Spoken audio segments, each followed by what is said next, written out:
దేవుని ఘనమైన నామమునకు మహిమ కలుగునుగాక. మన ప్రభువును రక్షకుడునునైన యేసుక్రీస్తుల వారి యొక్క ప్రశస్తమైన నామమునకే మహిమ, ఘనత, ప్రభావములు యుగ యుగములకు కలుగునుగాక. సర్వాధికారి అయిన దేవుడు ఆయనకు గొప్ప కనికరమును బట్టి మరొక శ్రేష్టమైన శుభదినములో ప్రభు మాటలు మనము నేర్చుకోవడానికి దేవుని సన్నిధానములో సిద్ధముగా ఉన్నందుకు ప్రభు పక్షముగా మీకు వందనములు తెలియచేయచ్చు ఉన్నాను.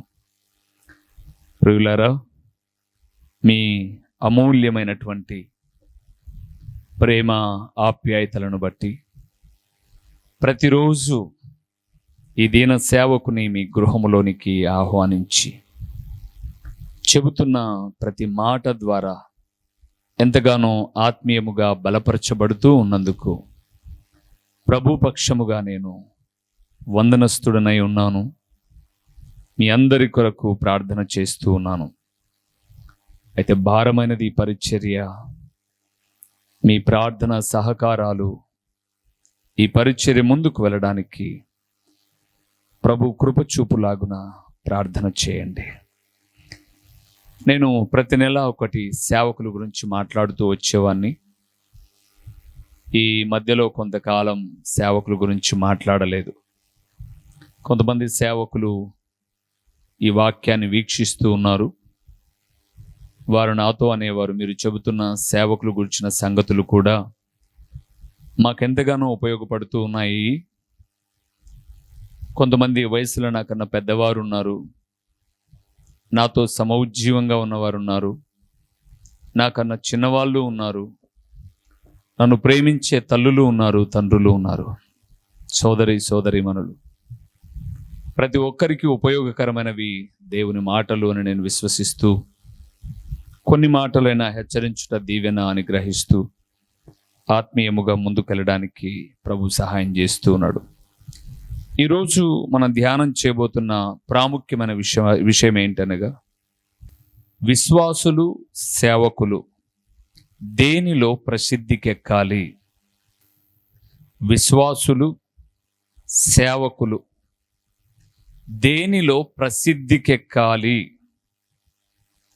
ప్రసిద్ధి అంటే ఘనతకెక్కడం, ఘనపరచబడడం, ప్రయోజనకరమైన స్థితిలో ఉండడం. ఒక వ్యక్తిని మీ మధ్యలో ఉంచుతాను.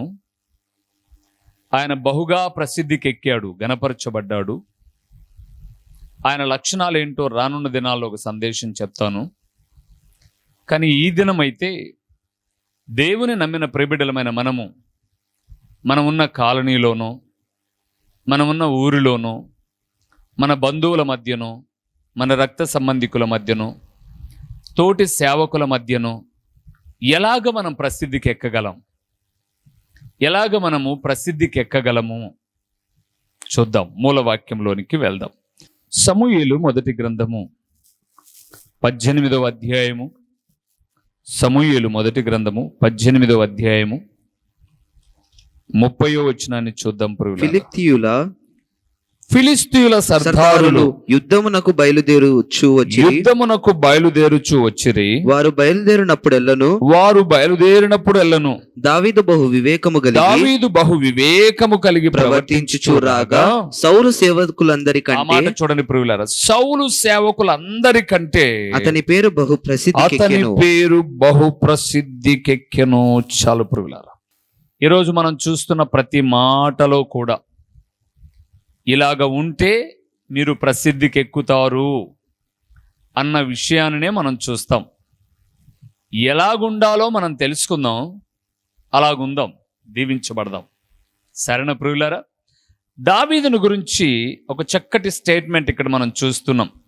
మరలా మీరు చదువుకోండి. సమూయేలు మొదటి గ్రంథం 18:30 వచనంలో దావీదు అట బహు వివేకము కలిగి ప్రవర్తించుచురాగా, బహు వివేకము కలిగి ప్రవర్తించుచు రాగా సౌలు సేవకుల అందరికంటే బహు ప్రసిద్ధికెక్కెను.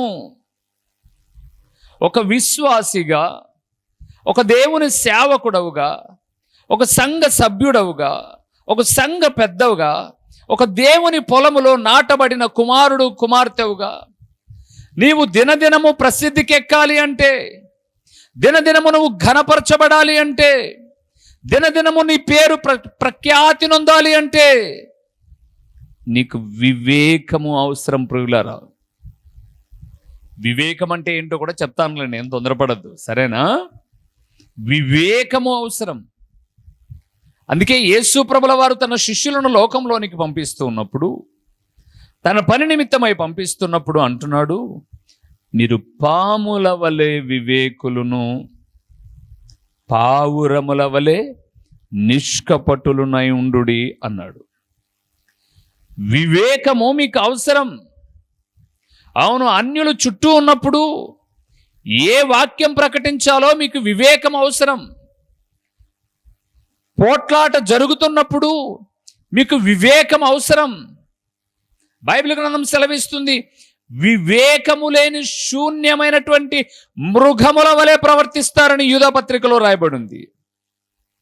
వివేకం ఎలా కలుగుతుంది అంటే, యెహోవా యందు భయభక్తులు కలిగి ఉండుటయే జ్ఞానమనియు, చెడుతనమును విడుచుటయే బుద్ధి వివేకములు కలిగి ఉండుట. యోబు గ్రంథంలో మాట ఉంటుంది ప్రియులారా. 28 చూద్దాం ఒకసారి. యోబు గ్రంథం 28వ అధ్యాయము, చాలా చక్కటి మాట, వివేకం ఎలా కలుగుతుందో. 28వ అధ్యాయము యోబు గ్రంథం 28వ వచనం. మరియు యెహోవా యందలి భయభక్తులే జ్ఞానమనియు, దుష్టత్వము విడుచుటయే వివేకమనియు ఆయన నరులకు సెలవిచ్చెను. చాలు ప్రియులారా. ఏంటట వివేకం అంటే? దుష్టత్వమును విడిచి, అంటే ఏదైతే దుష్టుని ఆలోచన చేత నిన్ను అపవాది ఆకర్షించి నడిపిస్తూ ఉన్నాడో, ఆ దుష్టత్వములో నుంచి నువ్వు విడిపించబడినప్పుడు, ఆ దుష్టత్వానికి దూరముగా ఉన్నప్పుడు నువ్వు వివేకము కలిగిన వ్యక్తివి. దేవుని కుమారుడా, కుమార్తె, ఒక దేవుని సేవకుడిగా జ్ఞాపకం చేస్తున్నాను. దావీదు బహు వివేకముగా ప్రవర్తించాడు కాబట్టే ఏమయ్యాడు? అతను బహు ప్రసిద్ధికెక్కాడు. ఇప్పుడు మనం ప్రసిద్ధికి ఎక్కాలంటే చాలా విషయాలు ఉన్నాయి, కొన్నింటిని చూద్దాం. మొదటి విషయానికి వెళ్దాం. దినవృత్తాంతములు మొదటి గ్రంథము 14వ అధ్యాయము. దినవృత్తాంతములు మొదటి గ్రంథము 14వ అధ్యాయము 17వ వచనంలో ఒక చక్కటి మాట రాయబడింది చూడండి. కాబట్టి దావీదు కీర్తి ఇశ్రాయేలీయుల దేశమందంతటా ప్రసిద్ధి ఆయను. యెహోవా అతని భయము అన్యజనులకందరికి కలగజేసెను. చాలు ప్రియులారా. బహు ప్రసిద్ధికి ఎక్కాలంటే దినవృత్తాంతములు మొదటి గ్రంథం 14వ అధ్యాయం 17వ వచనములో యెహోవా అతని భయము చుట్టూ కలుగజేశాడట. ఎందుకు అతని భయము చుట్టూ కలుగజేశాడు అనంటే, మీరు 14వ వచనంలో చూస్తే, దావీదు ప్రతి విషయమందు దేవుని యొద్ద విచారణ చేసేవాడు. ఏ పని చేయాలన్నా, ఎక్కడికి వెళ్ళాలన్నా, ఏ యుద్ధములో పాలు పొందాలన్నా, ఎలాంటి క్లిష్ట కష్ట పరిస్థితులలోనైనా దేవునిని అడిగి ముందుకెళ్ళేవాడు ప్రియులారా. ఈరోజు ఈ మాట వింటున్న దేవుని కుమారుడా, నువ్వు ప్రసిద్ధికి ఎక్కాలంటే, ఒక సువార్త సభ పెడుతున్నావా, సంఘ విశ్వాసులను అడుగుతారు, మంచి కింద చందా వేయండి అని అడుగుతారు, అన్నీ సరే, కానీ వారు ప్రసిద్ధికి ఎక్కాల్సి వచ్చే పరిస్థితి దేవుని యొద్ద విచారణ చేయరు. అన్ని విషయాల్లో ప్రసిద్ధికి ఎక్కాలన్నప్పుడు దేవుని యొద్ద విచారణ చేయాలి కదా. దావీదు దేవుని యొద్ద విచారణ చేసేవాడు కాబట్టి బహు ప్రసిద్ధికి ఎక్కినట్టుగా మనం లేఖనాల్లో చూస్తున్నాం. ఈరోజు చాలా మంది ఘనపరచకపోవడానికి, ఈరోజు చాలా కుటుంబాలలో ఘనత కలగకపోవడానికి, ఒక పని చేసేటప్పుడు అందరినీ అడుగుతారు, దేవుణ్ణి అడగరు. మీకు ఒక మాట చెప్తాను, తప్పుగా అనుకోమాకండి. మేము ఒక మందిరాన్ని కట్టాలనుకున్నప్పుడు అండి, మీరు నమ్మండి ప్రియులారా, 2 సంవత్సరాలు ప్రతి శుక్రవారము, ప్రతి మంగళవారం ఉదయకాలము 6 గంటల నుంచి సాయంకాలము 6 గంటల వరకు ఒక నిర్దిష్ట సమయాన్ని కేటాయించుకొని ప్రతి వారములో 2 రోజులు ప్రియులారా దేవుని దగ్గర మొరపెట్టాం. దేవా, మా పరిస్థితి ఇది నాయనా, మేమంత ఆర్థికంగా ఘనులం కాదు, కానీ నిన్ను గణపరిచే మమ్మల్ని గణపరిచే దేవుడవు కాబట్టి సహాయం చేయి. ఒక ప్రాంతంలో ఒక చిన్న స్థలాన్ని లీజుకు తీసుకోవడానికి 22 నెలలు ప్రార్థించాం ప్రియులారా. మాకు ఒక స్థలాన్ని లీజుకి ఇవ్వండి ప్రభువా. మేము లీజుకి అడిగితే లీజుకే ఇస్తున్నాడు. నేను ఎందుకు ఈ మాట జ్ఞాపకం చేస్తున్నానంటే, దావీదు ప్రసిద్ధికి ఎక్కడానికి కారణం దేవుని యొద్ద విచారణ చేసేవాడు. ఈరోజు చాలా మంది ఎవరెవరి దగ్గరనో విచారణ చేస్తున్నారు, కానీ దేవుని యొద్ద విచారణ చేసే అనుభవం లేదు కాబట్టి ప్రసిద్ధికి ఎక్కడం లేదు ప్రియులారా. దావీదుకు ఉన్న మంచి లక్షణం ఏంటి అంటే, ప్రతి విషయమందు దేవుని యొద్ద విచారణ చేసేవాడు. తన భార్య బిడ్డలను అమాలేకీయులు తీసుకెళ్ళిపోయారండి. తన దగ్గరున్న వాళ్ళే రాళ్ళురువి చంపాలనుకున్నారు ప్రియులారా. అలాంటి పరిస్థితులలో దేవుని యొద్ద విచారణ చేయడం ప్రారంభించాడు. నేను వారిని తరిమితే కలుసుకుంటానా ప్రభువా?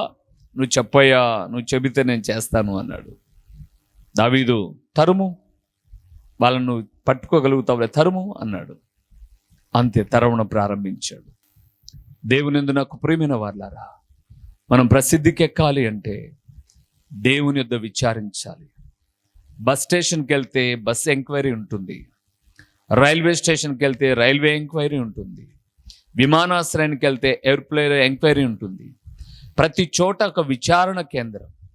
పోలీస్ స్టేషన్కి వెళ్తే కూడా ఒక విచారణ కేంద్రం. మరి ప్రతి విశ్వాసికి విచారణ కేంద్రం ఏంటో తెలుసా? ప్రభు పాద సన్నిధి, దేవుని మందిరంలోనికి రండి, మోకరించండి. దేవా, ఇది మిమ్మల్ని చేయమంటావా వద్దా? నీ ఆలోచన మాకు చెప్పు ప్రభువా. నీ ఆలోచన చొప్పున మమ్మల్ని నడిపించు. తర్వాత మహిమలోనికి మమ్మల్ని చేర్చుకొని అడగాలి. ప్రసిద్ధికి ఎక్కాలి అంటే దేవుని యొద్ద విచారించాలి. రెండవది ఏం చేయాలో చూద్దామా? కొరింథీయులకు రాసిన 2వ పత్రికకి వెళ్దాం ప్రియులారా. కొరింథీయులకు రాసిన 2వ పత్రిక 8వ అధ్యాయం అండి. అద్భుతకరమైన మాట ప్రియులారా. కొరింథీయులకు రాసిన 2వ పత్రిక 8వ అధ్యాయము 18వ వచనము. మరియు 8:18 మరియు సువార్త విషయము సంఘములన్నిటిలో ప్రసిద్ధి చెందిన సహోదరుని అతనితో కూడా పంపుచున్నాము. చాలు ప్రియులారా, మాసిదోనియా సంఘమును గురించి మాట్లాడుతూ ఉన్నాడు. సంఘము ప్రసిద్ధికి ఎక్కాలి అంటే సంఘములో ఏముండాలి? సువార్త ప్రకటన ఉండాలి. దేవుని సేవకుడా, నువ్వు ప్రసిద్ధికి ఎక్కాలి అనంటే సువార్త ఉండాలి. ఏమిటి సువార్త? బైబిల్ గ్రంథం సెలవిస్తుంది, ఆయన జనన మరణ పునరుత్థాన రాకడను గూర్చిన వార్తే. 4 పిల్లర్స్ అండి, దిక్కులు 4 ఉన్నట్టుగా ఆయన జననం ఉండాలి, ఆయన మరణం ఉండాలి, ఆయన పునరుత్థానం ఉండాలి, రారాజైన దేవుడు మధ్య ఆకాశంలోనికి రాబోతున్నాడన్న హెచ్చరిక ఉండాలి. ఇది లేకుండా చేసే వార్త సువార్త కాదు. ఈరోజు లోక వార్తలన్నీ ఈరోజు చెప్పుకునేవి రేపు ఉండవు ప్రియులారా. రేపటి వార్త ఎల్లుండి ఉండదు.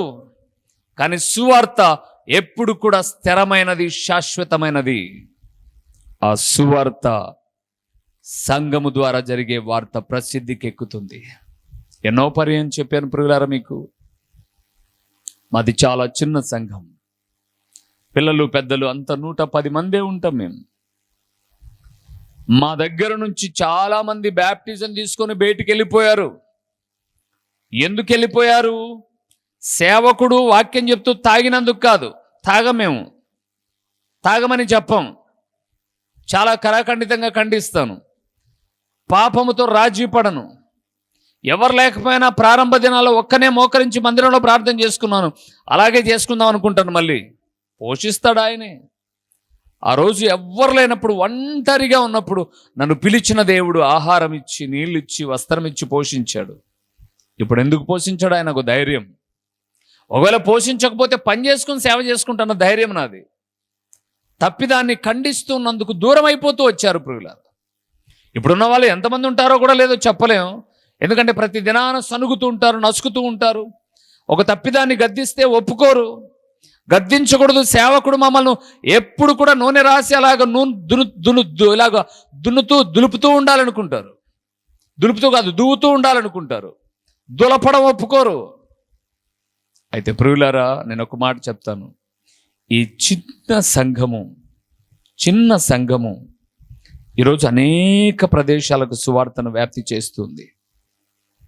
ఈ దీన సేవకుడు రాష్ట్రంలో నలుమూలలా తిరుగుతున్నాడు. ప్రియులారా, ఆహ్వానించిన ప్రతి చోటికి వెళ్తాను, సత్యవాక్యమును చెబుతాను. ప్రియులారా, కానుకలు ఇవ్వాలని వాళ్ళను పొగడ్డం, ఏం చేసినా పర్లేదు వాళ్ళు రైట్ అనడం అనను నేను. ఈ మధ్యకాలం చాలా చోట్లకు నేను దేవుని వాక్యం నిమిత్తం వెళ్ళినప్పుడు మళ్ళా నన్ను పిలవద్దని చెప్పాను. అదేంటన్నా అలా కూడా చెప్తాను. అలా చెప్పాను, మీరు మరలా నన్ను పిలవాలనుకుంటే టయానికి సువార్త ప్రకటించడానికి సమయం ఇవ్వండి. పాటలు పాడడానికి, పొగుడుకోవడానికి, చందాలు ఇచ్చిన పేర్లు చదువుకోవడానికి గంటలు చెప్పుకొని సువార్తకు మాత్రం అందరూ నిద్రపోయేటప్పుడు సువార్త చెప్పని మైకిస్తారా? వద్దు మీ సహవాసం అన్నాను నేను. అలాగే మాట్లాడుతాను. ఏమైంది ప్రియులారా?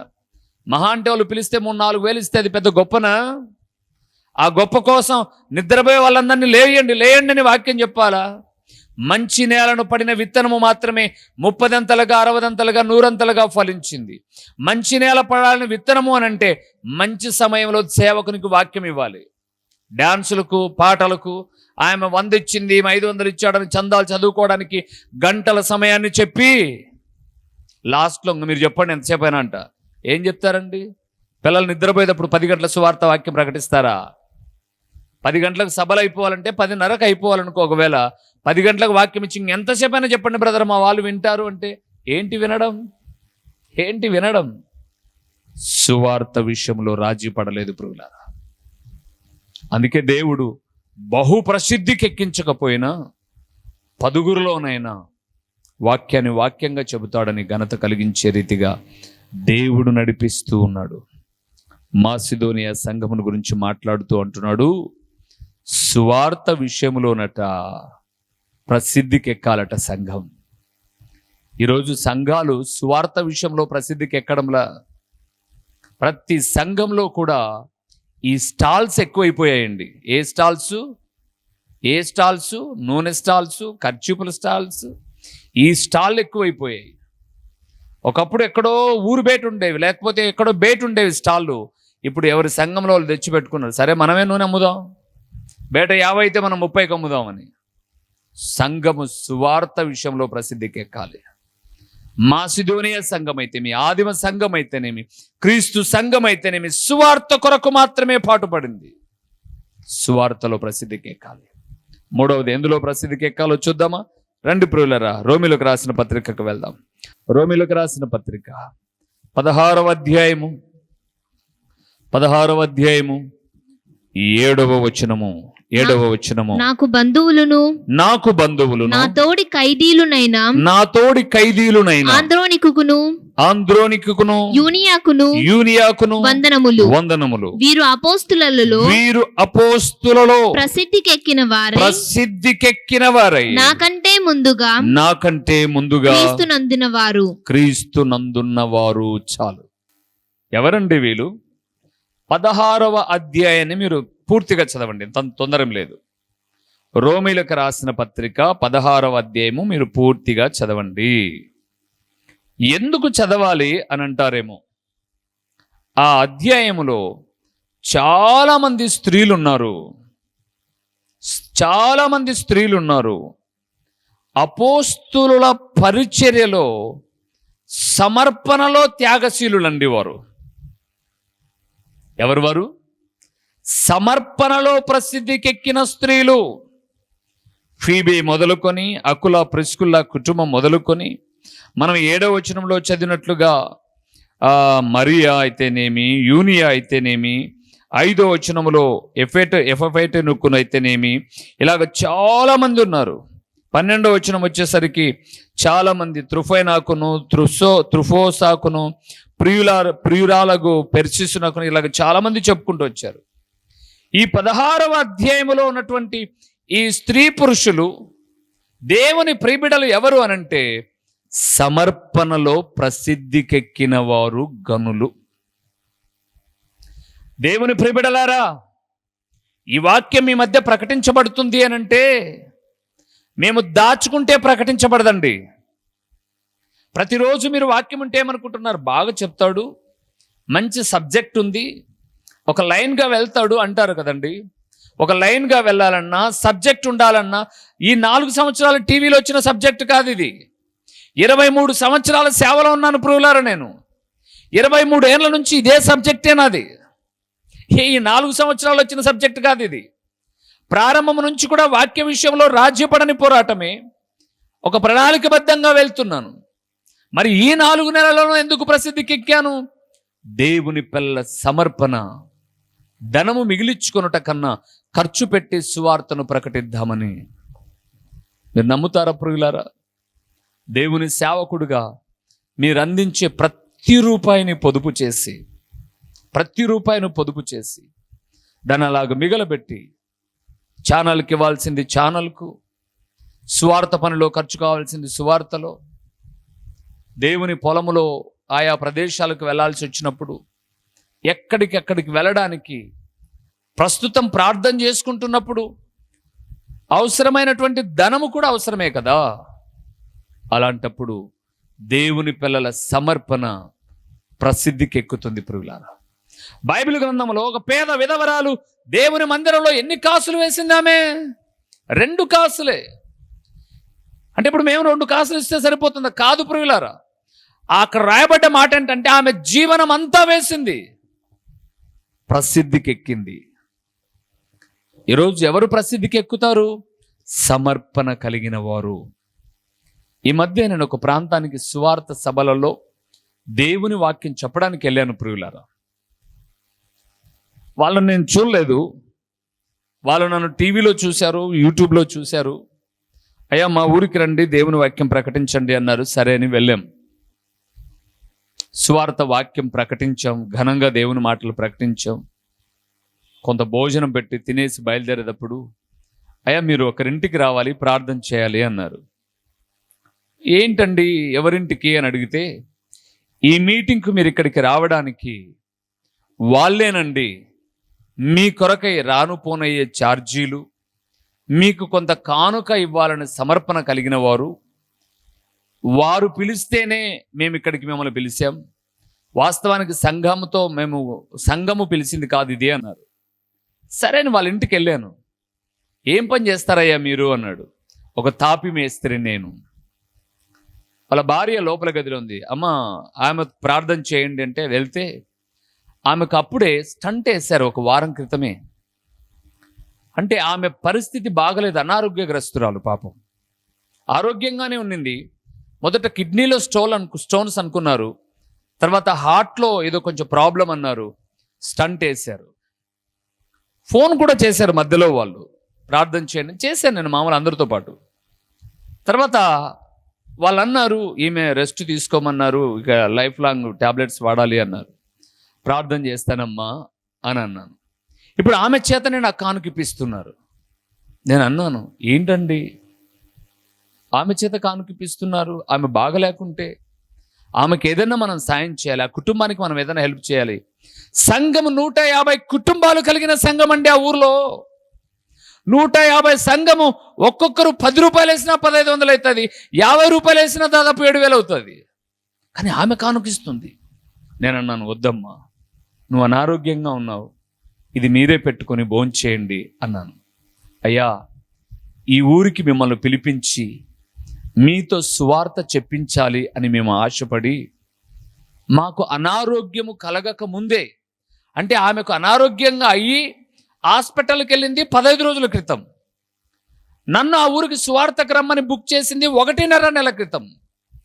1.5 నెల క్రితమే నేను ఆ ఊరికి సువార్త ప్రకటించడానికి రావాలని, సేవకుడికి మనం ఒక కానుక ఇవ్వాలని, ఒక 10,000 రూపాయలు కానుకను కవర్లో పెట్టి పిన్ చేశారు దాన్ని లైన్గా. ఇప్పుడు వాళ్ళకు అనారోగ్యమైనప్పుడు ఆరోగ్యశ్రీ కింద ఆపరేషన్ చేసుకున్నారట. ఇంకా అనారోగ్యానికి ఆ డబ్బులు అవసరమవుతాయి. కానీ వాళ్ళ నిబద్ధత ఏంటో తెలుసా? ఇది దేవుని సేవకునికి ఇవ్వాలి అని మన ఊర్లో సువార్త ప్రకటించాలని తీసాం కాబట్టి దీన్ని మనం వాడద్దు అని వాడలేదట. మీరు నమ్మండి ప్రియులారా, కళ్ళు చెమ్మగిల్లాయండి. ఏంటి ప్రభువా, ఎంత సమర్పణ! డబ్బులు చూడలేదు ప్రియులారా, నేను డబ్బులు చూడలేదు, నేను వారి సమర్పణ చూడండి. 1.5 నెల క్రితం సిద్ధపడ్డారు. నేను వస్తాను అని డేట్ రాసుకోగానే ఆ రోజే వాళ్ళు కష్టపడిన డబ్బులోంచి ఒక 10,000 పక్కన పెట్టారు.